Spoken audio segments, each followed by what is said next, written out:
Jahangir conference में सारे यहाँ पे मौजूद हैं और इधर ये लिखा हुआ है कि democracy is not just about elections, it is about the protection of human rights.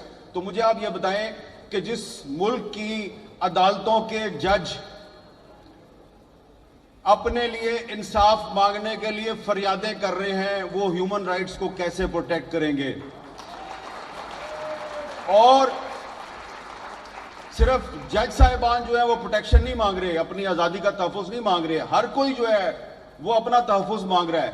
और ये सिचुएशन सिर्फ पाकिस्तान में नहीं है, ये इस पूरे रीजन में इस वक्त यही सूरत हाल है।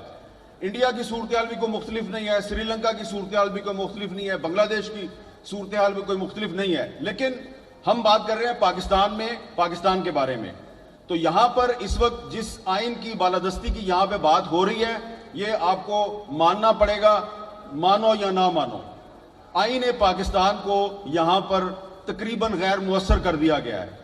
आप जिस आइन के तहफ़्फ़ुज़ की बात कर रहे हैं वो पहले से गैर महफूज है, उसकी वायलेशन सिर्फ गैर सियासी लोग नहीं करते, सियासी लोग भी करते हैं। और अब पाकिस्तान का मीडिया, हम जैसे लोग जो कहते थे जी कि आइन अगर उस पर अमल दरामद हो तो सारे मसले हल हो जाएंगे, अब हमें लगता है कि आइन तो खुद तहफ़्फ़ुज़ मांग रहा है। और क्योंकि मैं सहाफ़ी हूं तो मैं तो सहाफ़ियों की बात करूंगा। जितने गैर महफूज पाकिस्तान के सहाफ़ी इस दौर में हैं, कभी नहीं थे इससे पहले। आप देखें कि इस मुल्क की सुप्रीम कोर्ट ने एक सहाफ़ी अरशद शरीफ के कत्ल पर अज़ खुद नोटिस लिया। क्या हुआ? सुप्रीम कोर्ट के चीफ जस्टिस ने अज़ खुद नोटिस लिया, कुछ भी नहीं हुआ। एक इंक्वायरी टीम कीनिया भेजी, वापस आई, कुछ नहीं हुआ। फिर एक और JIT बनी, उसने लोगों से बयानात लिए, कुछ नहीं हुआ। तो हमें यह लग रहा है कि पाकिस्तान के जो सहाफ़ी हैं उनको अब जर्नलिज्म छोड़ के कहा जा रहा है तुम कर्नलिज्म करो। तो हमने तो भाई जर्नलिज्म ही करनी है, वो वाला काम नहीं करना जो जनरल ज़ियाउल हक के दौर में होता था या जनरल परवेज़ मुशर्रफ के दौर में होता था। तो इसलिए अभी जब मैं आ रहा था तो आने से पहले, क्योंकि कल रात को आपने देखा टीवी चैनल्स पे एक सेनेटर साहब ने कहा कि मैं तो जनाब 1.5 साल से कह रहा हूं कि मुझे कोई अदालत बुलाए तो मैं बताऊंगा कि अरशद शरीफ को किसने मारा। तो मैंने फिर आज आते हुए इस्लामाबाद हाई कोर्ट में पिटीशन दायर कर दी है कि एक जुडिशल कमीशन बनाएं और जिस किसी के पास भी कोई इंफॉर्मेशन है कि अरशद शरीफ को किसने मारा वो उस कमीशन के सामने आगे बताए। तो अब देखते हैं कि अरशद शरीफ का जो कत्ल है उसका कोई जिम्मेदार जो है वो सामने आता या नहीं आता। और दूसरी बात यह है कि यहाँ पे आगे तकरीरें करना बड़ा आसान है, लेकिन ये जो लोग ये कॉन्फ्रेंस ऑर्गेनाइज करते हैं उनके मसाइल को भी समझें।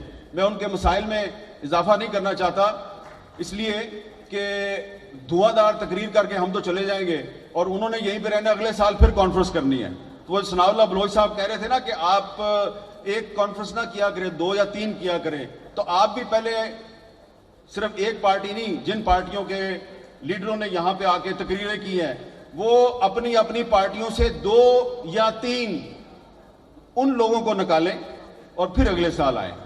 तो इसलिए हमने अब ये फैसला किया है कि हमें तकसीम कर दिया गया है, हम एक दूसरे पे एतमाद नहीं करते।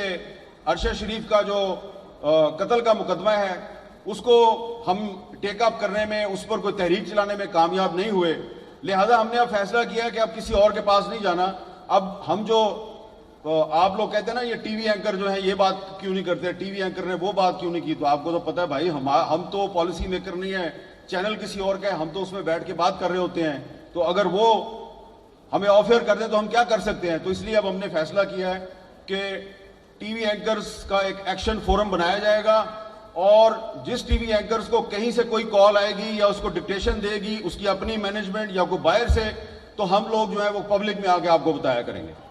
तो इसके अलावा हम कुछ नहीं कर सकते। ठीक है, वतीउल्लाह जान साहब खड़े हो गए हैं, लिहाजा मैं अपनी सीट पर वापस